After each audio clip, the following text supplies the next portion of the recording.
probably takes some unnecessary risks, or he takes some risks anyway, but Ian's going to try to hang on to John. Unfortunately, they're slowing themselves down as usual, and these two leaders, Kinsella and Proctor, they're class drivers. They'll be driving smoothly, just nose to tail until the last couple of laps. Of course, with slipstreaming being so important in Formula V racing, two cars actually can combine together and be quicker than what they would be if they were lapping around there by themselves. And that's something that Mostyn and Shivers have to consider if they want to catch up to that front group. Shivers now all over the tail of Mostyn. There will be a slipstream here. Goes a little early, but probably forced to there because he was running out of racetrack, and he will have the run on Mostyn here down to the first left-hander. That was a good run by Ian. It just showed maybe a little bit more power, but let's see what happens through the kink here. It's flat through here. They'll hit the brakes. The car slightly sideways, slam down to third gear. I know my car usually gets understeer all the way through here, and I can barely keep it on the track, but they've got a bit more grip than I normally have. Braking very, very well, these cars. They really pull up in a big hurry indeed, back into third gear. Only use third and fourth around this circuit, and it sounds like not a lot of gear changes, but I tell you what, you are so focused on keeping the car on its limit. It's really knife edge racing here, really keeping the cars wound up, just so focused on carrying that speed. Right, you can see the bumps there in Conacher Corner and Joe Zarentinello's Mako. The car's bucking up and down again through Sutton's Corner there. You'll hit those ripple strips. The fast drivers do that every lap. Yes, I tell you what, there's Mostyn, picks up the inside wheel. There goes the Mako of Joe Zarentinello with Stephen Butcher all over his tail. These guys really pushing hard. Looks like someone else with some dramas here, unfortunately, heading into the pits. But Proctor all over the tail of Kinsella, but he just doesn't have an answer. Not close enough onto the straight rail for the toe. Yeah, Adam Proctor's probably certainly too far behind through that corner, but no doubt he's playing it safe. This is only the third round of a six-round state championship. I think the pressure might be on the next round if he can't make it in this race. Speaking of pressure, Butcher now all over the tail of Joe Z. Is he close enough? You can see the gap closing. Watch for him to pull out. There he goes. And in the distance as well, Shivers with a pull out on Mostyn, and Shivers goes through. So what incredible racing. Look at the car control, though, from John Mostyn, Ray. He had the tail out, sliding through that turn. He really is radical on the wheel. Yeah, as I said, he had a bit of brake there to help him as he was turning into the corner. Ian's slightly blocking there. I think they've given up on the chase to these two who are probably 10 seconds ahead of them by now. So now look at the group starting to bunch up a little bit further back. Joe Z with a bit more of a gap than what he would like to Stephen Butcher, who's starting to go get a little bit of a gap. A little bit further back in the field now, some of the 1200s, and we have a spinner. Right, that's John Kirby. He couldn't keep it on the track. Well, he did, but in the wrong direction. Yeah, they're very easy to turn around if you just get them a little bit tailing. You may not have the lock on as quick as possible. They will turn around on you in quite a hurry. This is where I think Proctor really needs to get the run on Kinsella. He just doesn't seem to have the pace onto the front straight, which is then not equating to get into the toe and pass him, which is probably one of the few opportunities I think he's going to have on this Oran Park layout. Right, so there's only 3 or 4 laps to go. I think he might need to get a bit closer, otherwise he's just going to have to settle for that second place. Shivers, can he hang on to third? Well, not on this lap at least, because Mostyn will pull out and get the toe. Mostyn and Shivers going side by side, and as Ray was saying before, it's fantastic this racing, but unfortunately they are slowing themselves down, and they will not, with this amount of time left, catch the guys out in front. Well, this is a good example of these two cars have got almost identical engine performance, and really it's only the toe that makes a difference every lap.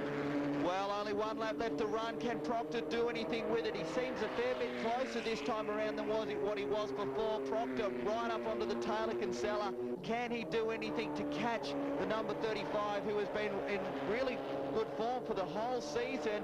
The Mako of Joe Z also all over the tail of Butcher, but Mostyn with enough gap, he will not be caught for third. I wouldn't think so. No, I'd say Adam's just going to play it safe.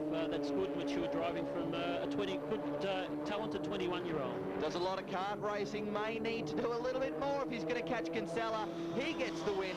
Back then in second place will be Adam Proctor. I'm pretty sure if we look further back, John Mostyn should be good enough for third. Ian Shivers will bring it home in fourth. Back then to Butcher, Joe Z, Bruce Colby in 7, and Tom Ballard rounds out the top 8 here for the Tri-City Trophy. A bit of a start off the line, but dropped in the second and then got past Adam. From there on, just held the lead in the last couple of laps, just drove a bit defensive to hold the lead until the end and got over for a win. Yeah, I enjoyed it. It's a different sort of track to some of the other ones. It produces pretty good close racing. It was a bit slippery for the first sort of few laps. It's been a bit cold this morning, but it come good towards the end, and yeah, it's good.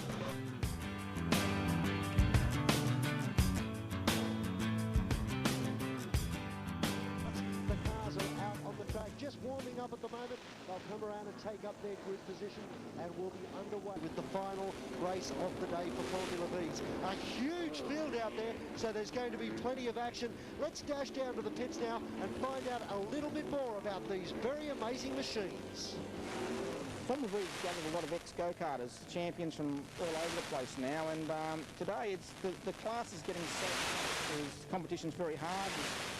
It's a part of a second between qualifying, and the cars are just, it's so level playing field. It all comes down to driver ability, and I think that's the great thing about the class. It's not dollar orientated, and it's just not the bloke with the big checkbook's going to win. It's a guy who can just steer the car and set the car up the best, and that's the great thing about the category. Everyone gets along in the category. Look, I've got no aspirations about being a superstar Formula 1 driver. I do it for a bit of fun. Everyone's got the competitive spirit. This is where it comes out, and just having a good time, really. Well, Formula V has a website, and each state has its own association. There's contact details on our website for each state. So if anyone's interested, they can see who the contact person is in the state.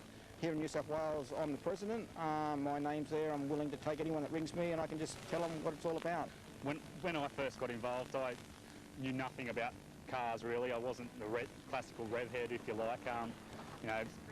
Was more at home in front of a computer keyboard than in front of a box of spanners, basically. But you learn enough to get you by, and it's not the sort of category where you really need it. I pretty much do it by myself. You could probably buy a very good second-hand car for around $8,000, $12,000. That's a 1200cc car. To a brand new 1600 car varies between $25,000 and $30,000 now. To race a year, probably maximum $10,000. And you don't have to have a transporter. You don't have to have a classy setup. You just got to have the right car that does it. We only sort of run about 8 to 10 meetings a year, so it's roughly once a month that you're taking a weekend out, basically. And most people can fit that in. Well, that's a little bit about the cars as we get ready for the running of the trophy class race. Let's go down now and catch up with Michael Kinsella and Adam Proctor. Got off to a good start this morning and pushed pretty hard on cold tyres and got a break, and the guys couldn't keep up, so just cruised around to the end and got home for the win. Yeah, it was pretty good though. We had a few little problems with the carburetor and a bit of a misfire, so Michael was able to get away a bit, but yeah, we held second, which makes it a bit more interesting for this afternoon.